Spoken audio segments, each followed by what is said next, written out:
Apaga la luz y ponte cómodo, porque hoy no te voy a contar un cuento de fantasmas ni una leyenda de terror. Hoy te voy a contar una historia real, la historia de cómo el paraíso puede convertirse en un infierno en cuestión de horas, y de cómo los gritos de miles de personas pueden quedar congelados en el tiempo, esperando a que alguien los escuche casi 2000 años después. Todos hemos oído hablar de Pompeya, pero te apuesto a que no te la han contado así, porque esta no es una lección de historia aburrida, esta es la autopsia de una ciudad, el acta de defunción de 20,000 almas que murieron sin saber qué los golpeó. ¿Qué pensarías si te dijera que el asesino de Pompeya sigue ahí, libre, observando en silencio a millones de personas que viven a sus pies y que los científicos saben que va a volver a atacar? La historia de Pompeya no ha terminado, y lo que vas a escuchar hoy te dejará con una sensación helada en la espalda cada vez que mires una montaña. Vámonos al año 79 después de Cristo, Pompeya, Italia. Imagínate un Cancún romano, pero a lo bestia, un lugar vibrante, lleno de vida, lana y placer. El aire olía a pan recién horneado saliendo de las más de 30 panaderías de la ciudad, a pescado frito y garum, esa salsa apestosa pero adictiva en los Termopolia, los puestos de comida rápida de la época. Olía a vino derramado en las docenas de cantinas y a perfume caro en las mansiones.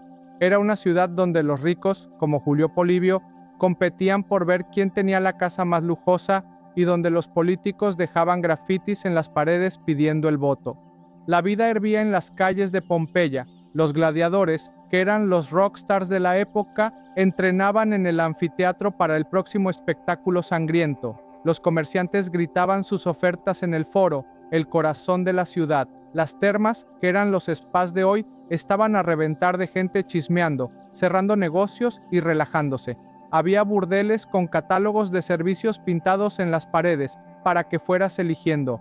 La vida era ruidosa, caótica y parecía eterna. Y sobre todos ellos, vigilando en silencio, se alzaba el monte Vesubio, pero para ellos no era un volcán, era solo una montaña fértil, un regalo de los dioses donde crecían las mejores uvas para el vino. Nadie recordaba que ese gigante había rugido antes, siglos atrás. Para ellos el Vesubio era un amigo, un vecino tranquilo. No sabían que vivían abrazados a un monstruo que estaba a punto de despertar de muy mal humor. Pero hubo avisos. El universo siempre manda señales, compa. Días antes, los animales empezaron a actuar raro. Los pájaros dejaron de cantar. Las ovejas en las laderas se negaban a pastar, nerviosas, y la tierra tembló varias veces, temblores leves, de esos que te sacuden pero no te asustan. Las paredes de algunas casas se agrietaron, las fuentes de la ciudad de repente se secaban por horas. Por las noches, un olor extraño, como a huevo podrido, a azufre, se colaba por las ventanas. La gente lo notaba, pero ¿qué hacían? Lo que hacemos todos, ignorarlo. Son cosas de la naturaleza, decían. Después de todo, el gigante llevaba 800 años dormido. El 24 de agosto del año 79, Pompeya despertó para su último día, un día cualquiera, pero a la 1 de la tarde, la tierra ya no tembló, rugió, un estruendo sordo, profundo, que vino de las entrañas del mundo, y entonces todos levantaron la vista. El espectáculo más aterrador que un ser humano podía presenciar había comenzado.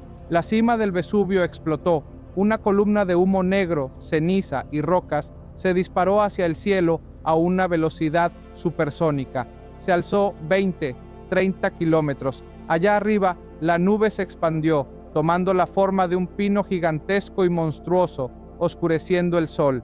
Plinio el Joven, un escritor que vio todo desde el otro lado de la bahía, lo describió así, como un pino de muerte que cubría el mundo. En Pompeya, la gente corrió a las calles, paralizada por el terror y la incredulidad. El día se convirtió en noche. Una oscuridad total, absoluta, cayó sobre la ciudad al mediodía, y luego empezó la lluvia. No era agua, eran piedras pómez, ligeras pero letales, algunas pequeñas como canicas, otras grandes como puños, que caían del cielo negro. El sonido era ensordecedor, un golpeteo constante que se mezclaba con los primeros gritos de pánico. Unos se encerraron en sus casas, rezando a los dioses que los habían abandonado. Mala idea. La ceniza y las piedras se acumulaban en los tejados, metro tras metro, hasta que el peso era insoportable y los techos se venían abajo, aplastando a familias enteras. Otros, más listos o más desesperados, corrieron hacia el puerto, pensando que el mar sería su salvación. Pero el mar, como si también le tuviera miedo al monstruo, se había retirado varios metros, dejando los barcos encallados en la arena seca. No había escapatoria. Pompeya era una trampa mortal. En medio de ese infierno, imagínate las escenas. Una madre en una esquina, abrazando a sus 2 hijos, tratando inútilmente de protegerlos de la lluvia de rocas con su propio cuerpo. Un esclavo, encadenado a un muro, arañando la pared hasta que sus uñas sangraron, viendo cómo la ceniza subía de nivel, sabiendo que moriría ahí. Un perro, atado en el jardín de una mansión, aullando de terror, saltando al final de su cadena hasta que la ceniza lo silenció para siempre. El aire se volvió veneno, una mezcla de ceniza fina y gases tóxicos que quemaba los ojos y se metía en la garganta. Cada bocanada era como tragar vidrio molido. La gente caía en las calles, asfixiada, ahogándose en seco, y cuando pensaban que nada podía ser peor, se equivocaron. El Vesubio lanzó su golpe de gracia, una y luego otra, y otra ola piroclástica, una avalancha de gas, ceniza y rocas sobrecalentada a más de 300 grados centígrados que bajó por la ladera de la montaña a más de 100 kilómetros por hora. Era un tsunami de fuego, silencioso y letal. No podías correr, no podías esconderte. Si te tocaba, se acababa. El calor era tan extremo que la muerte era instantánea. Los fluidos del cuerpo hervían, los músculos se contraían violentamente en un espasmo final, los huesos se fracturaban por el choque térmico. La gente quedó congelada en el último segundo de su vida. El terror se hizo estatua. En cuestión de horas, Pompeya, la ciudad de la vida, se convirtió en una tumba silenciosa, sepultada bajo 6 metros de ceniza. El Vesubio, satisfecho, se volvió a dormir, y el mundo, poco a poco, se olvidó de ella. Durante casi 1700 años, Pompeya fue solo una leyenda, hasta que en el siglo XVIII, unos ingenieros, cavando un acueducto, se toparon con ella, y el mundo redescubrió una maravilla. Panaderías con panes carbonizados todavía en los hornos, mesas puestas para una comida que nunca se sirvió, pero luego encontraron el horror. Los arqueólogos notaban que a veces, al excavar, encontraban huecos en la ceniza endurecida. Un arqueólogo italiano, Giuseppe Fiorelli, tuvo una idea tan brillante como macabra: rellenar esos huecos con yeso líquido. Cuando el yeso se secaba, rompían la ceniza de alrededor, y lo que revelaron le heló la sangre al mundo entero.